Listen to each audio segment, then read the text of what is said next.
پھر آپ اللہ کے ساتھ دوسروں کو شریک کیوں کرتے؟ یہ آیت میں سورہ یونس میں سورہ نمبر 10 آیت نمبر 31 میں مشرک مانتے تھے توحید ربوبیہ میں کہ اللہ رب ہے، مانتے تھے توحید الاسماء صفات، اچھے صفات تھے، لیکن اللہ کو ماننے کے علاوہ دوسروں کی بھی عبادت کرتے تھے، انہیں کہا گیا ہے مشرک۔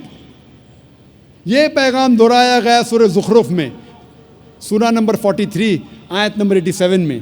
جب آپ ان سے پوچھیں گے ان مشرکوں سے کہ آپ کا خالق کون، وہ کہیں گے اللہ، تو آپ اللہ کے علاوہ دوسروں کی عبادت کیوں کرتے؟